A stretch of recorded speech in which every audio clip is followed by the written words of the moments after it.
anything you focus your mind on, you can change. You don't like the way your life is going, you're the only one who can change it. You don't have to be an alcoholic. You don't have to be a failure. You don't have to be anything you don't want to be. If you ever decide to change your mind. And I wonder how many people today are watching this message right now and you're trying to do it like someone else. You're trying to be just like somebody else. You're just a copycat and you're wondering, how come I feel stuck? How come I can't move forward? I got a feeling. Why don't you shed off that other person's armor and why don't you walk it out the way God called you to walk it out? I have learned that every blessing doesn't come to stay. Every relationship wasn't meant to last. Every friend is not going to be a lifelong friend. God will send people in your life for a season because you needed that at that time in your life. And if they walk away, don't stand there at the tomb of what used to be and cry over what was, because if you'd have needed them for the future, they would have stayed. Either you take on the shape of your environment or you resist it and transform by the renewing of your mind. Everything you've ever changed about your life started in your head. It started in your head. It started in your mind. It started with a decision. It all starts in your mind. If you've witnessed failure all your life, you're either going to decide to break the cycle or without you being conscious of it, you're a part of the cycle. You have become a duplicate of your mother and your father. You have become a duplicate of everything and everybody that you grew up around. Because why? That is your point of reference. That is the blueprint. You have become your mother and father without you knowing. Here's a little secret. I don't drink and I don't smoke.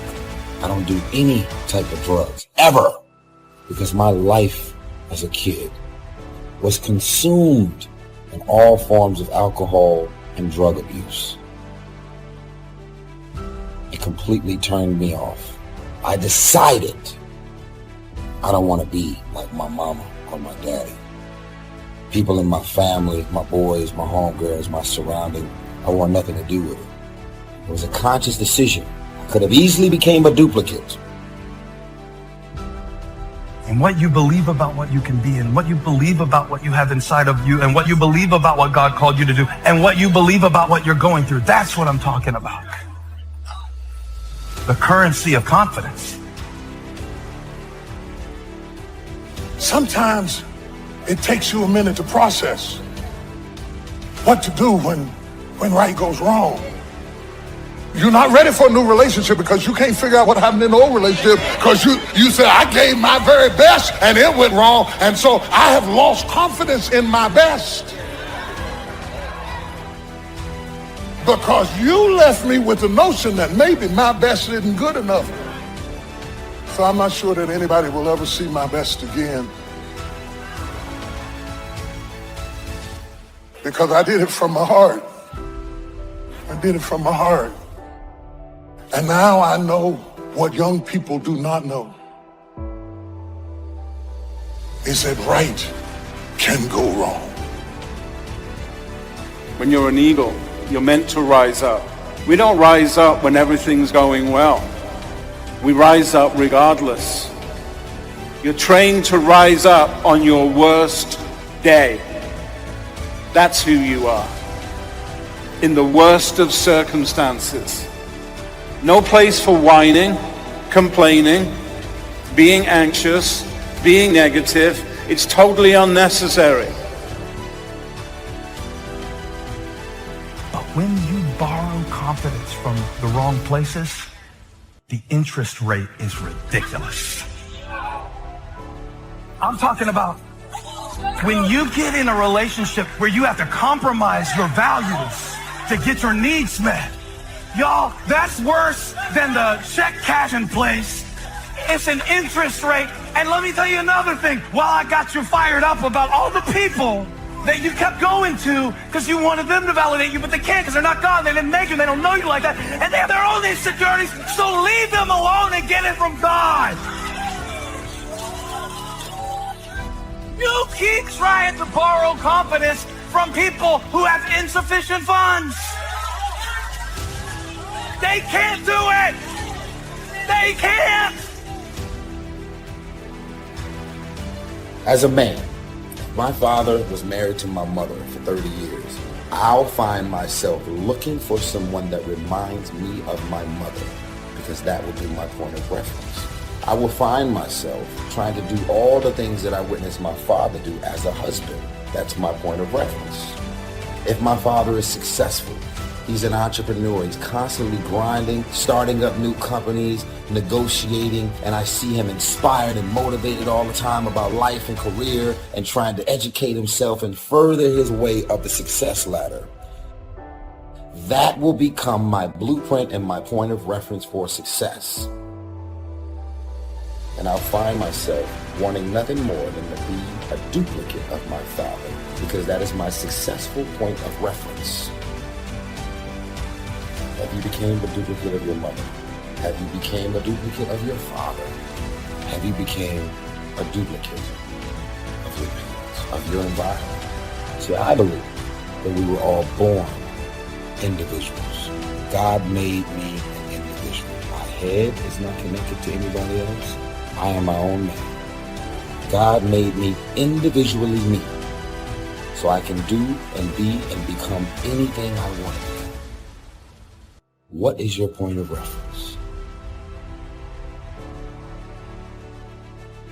The invisible is often more real than the visible.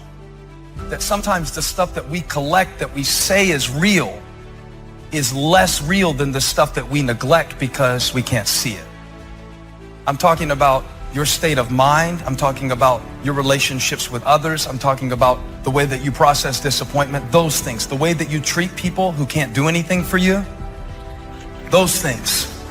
You have this visible kingdom world, but there is an invisible kingdom within you that is more important than the kingdom around you. Set your life on fire and seek those who fan your flames. Don't be hanging with no jank-ass jokers that don't help you shine. The prerequisite for spending time with any person is that they nourish and inspire you. They feed your flame. There's been very few times in my life that I looked left or looked right and didn't find a person who believed and supported me. There's always been a person beside me fanning my flames. Look at your last 5 text messages. Are those people feeding your flames or dousing your fire? The people that you spend time with are going to make or break your dreams. Everybody don't deserve to be around you. Look to the people around you. Are those people throwing logs on your fire or are they pissing on it? You got to defend your light with your life. If you can't detach from yourself, then you can't see yourself. And so how do you detach from yourself? How do you learn to do that? And a good drill for this is try to imagine the way other people see you and what other people are thinking of you. One place where this happens, and it definitely happened to me, is when I started getting put in charge of things, I started thinking about other people's perspectives. If you're in charge, then what kind of representation are they receiving? And if you work for someone else, it's the same questions. What does the boss see me do? What kind of representation am I making of myself to my boss? So the question becomes, how well do you represent yourself? What shortfalls do you have? Now, when you first start looking, it's like you're looking at an overgrown lawn. There are some big, obvious problems, so you do a broad, just kind of general cut of the grass. You fix some of the big, easy problems. But once you've done that, once you've gotten rid of some of those big, obvious problems, you notice some more detailed problems. So you start trying to fix them. Opposites in conflict. That seems to be the setup for a human adventure. One contesting against the other, vying for the territory. Would there be light without darkness? We probably wouldn't call it light. What gives us the value of one is the contrast of the other. But darkness is always trying to move in and take all the territory. But if you turn on the light, its energy starts to repel darkness. Darkness begins to move away. And the brighter the light, the further away the darkness must move. If you walk into a dark room and turn on the light, the darkness is what? Gone. But here's the point to remember, not very far. The darkness seems to, yes, it's gone, but it's waiting for its chance. That if light loses its energy, darkness has a chance not to move back in. The better realistic illustrations, and that's health and illness at odds in your body. Illness trying its best to drive health into a small corner and occupy the territory. And health trying what? To push illness into a small corner. There's this contest going on. Who's going to occupy the territory? If one stays strong, the other is diminished. If the other gains in power, then the other is diminished. So what you must learn to do is cooperate with the positive side of everything in your body and your life. Sometimes we sabotage our own best interest. The body needs a banana, you send it a Coca-Cola. And the body says, what is the deal here? I'm health trying to drive illness into a small corner.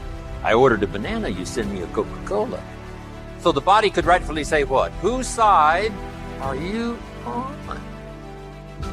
Give us a break here. We need every tool we can get to keep illness at bay. Because if we get weak, I'm telling you, it moves in, takes the territory. So we're in the middle of this contest, and here's what it's called, opposites in conflict. Here's one of the bigger conflicts, liberty and tyranny. Liberty is the absence of tyranny. But even...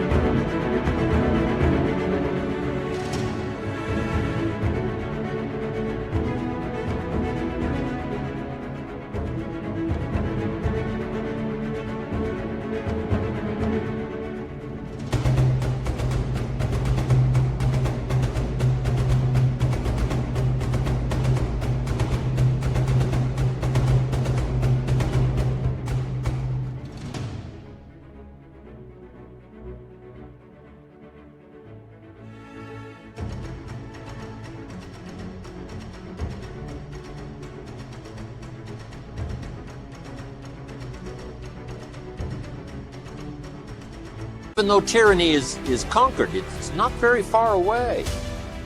The same goes on in your bloodstream. Red corpuscles to nourish like a mother and give life. White corpuscles to fight and kill like a father. White corpuscles say, just show me some infection, I'll kill it.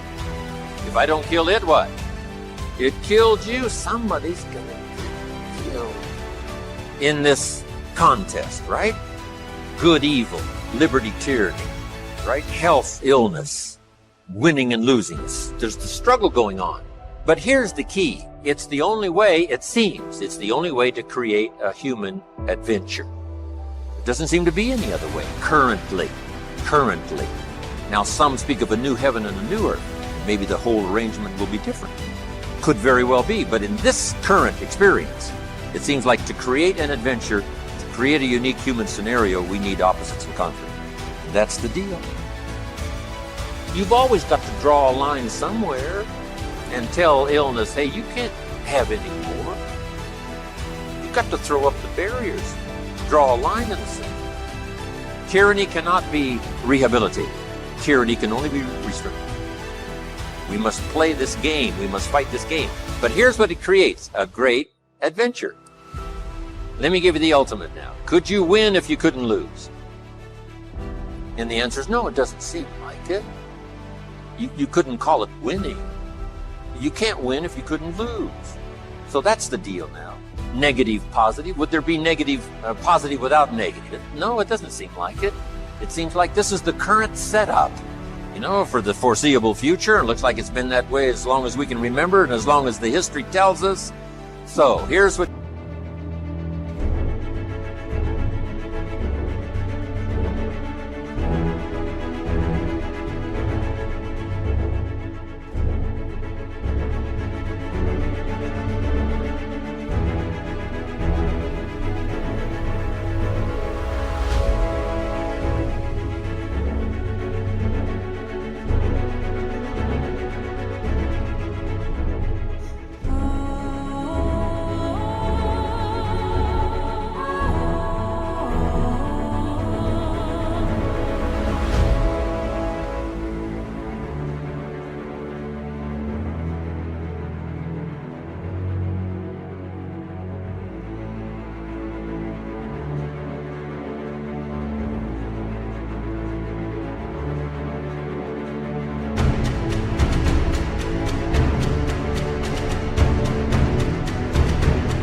want to do if you want the adventure.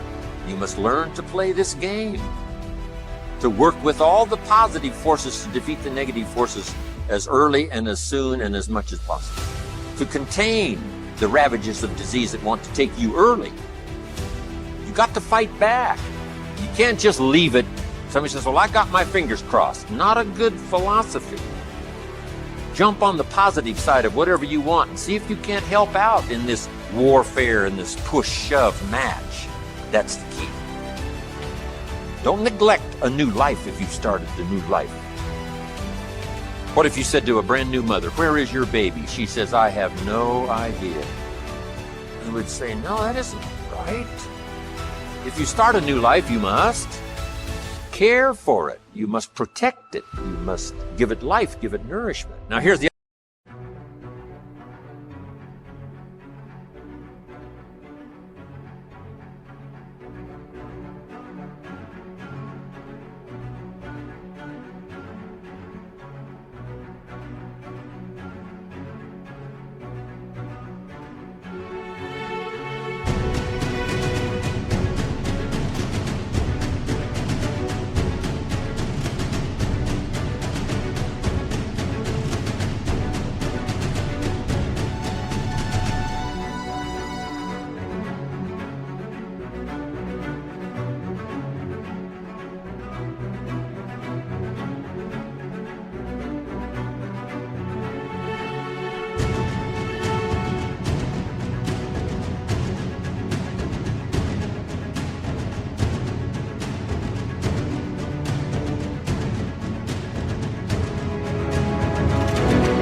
part. You must protect it.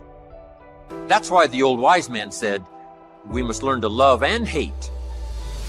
So underline that. You must learn to love and hate. And the illustration he used was, you must learn to love good and hate evil.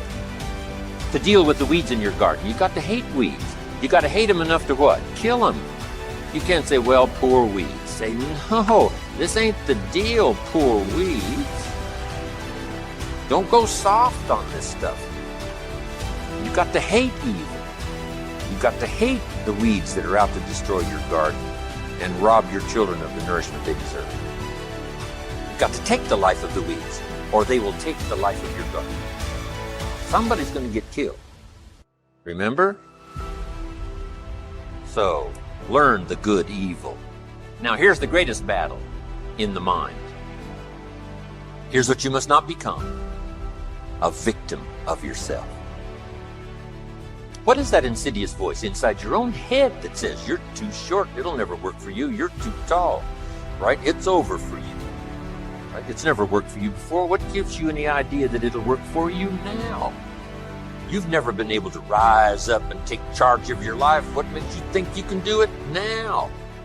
There's going to be too many obstacles out there. You'll never overcome them all. What is that insidious voice? It's the same game going on inside your head that's going on in the world. Liberty and tyranny in a push-shove match. And here's what you've got to do. Cooperate with the positive side of your life and let faith drive out doubt, right? Let winning drive out losing. Let positive drive out negative. But you've got to get into the contest. And why get into the contest? Because that's how you create an adventure. There is no other way. It takes both. You've got to learn to laugh, yes, but that's not what the wise men only said. You can't just learn to laugh and keep on laughing. No, that's silly.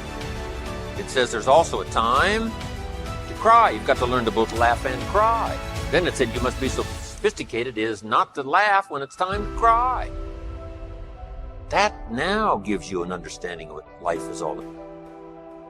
Sadness and joy, the contest, the difference. And yet it creates the adventure. It takes both to create an adventure. But here's the adventure: to overcome the evil, to put evil in its place. Just like in your mind, you've got to stand guard at the door of your mind and see if you can't suppress, see if you can't do battle with the negative forces. Don't become a victim of yourself.